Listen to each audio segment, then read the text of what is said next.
రుణమాఫీ అనే కాన్సెప్ట్ చేయలేకపోతున్నారా? భారం పెరిగి అవి అన్న తగ్గిస్తే రుణమాఫీ లాంటిది పోనీ డ్వాక్రా మాఫీయో వ్యవసాయ రుణమాఫీ ఏదైనా జరిగి ఉండేదా? నమ్మదగ్గ హామీ ఇస్తేనే బెటర్ అనుకున్నారండి. క్రిందసారి రుణమాఫీ చెప్పి చేయనటువంటి ఈసారి చేస్తారన్నట్టు నమ్ముతారు.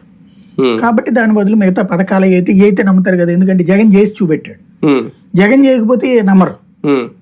జగన్ చేసి చూపెట్టాడు కదా. అందుకని వీళ్ళు రెండు జగన్ చేయలేని వీళ్ళు కూడా చేస్తామని చెప్పలా. ఇది సంపూర్ణ మద్య నిషేధం చెప్పట్లా, రుణమాఫీ చెప్పట్లా. జగన్ చేస్తానన్న వాటికి అంతకంటే రూపాయిని ఇప్పుడు ఓ రకంగా ఏలనేశారు.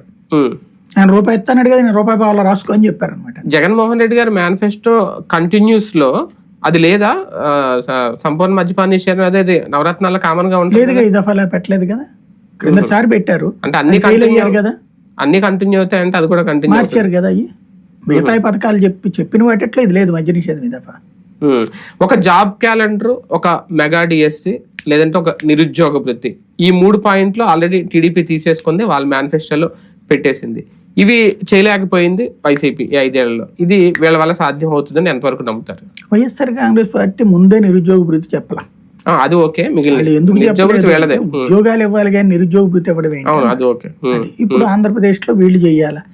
20 లక్షల మందికి నిరుద్యోగ వృత్తి ఇవ్వాలి. క్రింద 1,00,000 మందికి ఇచ్చారు, 1000 రూపాయలు ఇచ్చారు. ముందు 2,000 రూపాయలు ఇచ్చారు, 3,000 ఇస్తాం అంటున్నారు. అవి అంత సులభమా? ఎవరికి వెళ్తుంది నిరుద్యోగ వృత్తి అంటే? పార్టీ కార్యకర్తలకు వెళ్తుంది సాధారణంగా. గతసారి కూడా ఇచ్చింది వాళ్ళకి, సానుభూతి పనులకు కార్యకర్తలు తప్పి బయట వాళ్ళకి ఎవరికెవరో. తెలుగుదేశం పథకాలు కరెక్ట్ గా చూస్తే హామీలన్నీ కూడా మాక్సిమం ఒకటి పేదల్ని టర్న్ చేసుకోవడం, రెండవది తమ పార్టీ కార్యకర్తల్ని మళ్ళీ మీకు లైఫ్ రాబోతుందిరా, మీరందరూ సంపాదించుకోవడానికి రండిరా అన్నట్టున్నాయి ఆ పథకాలు.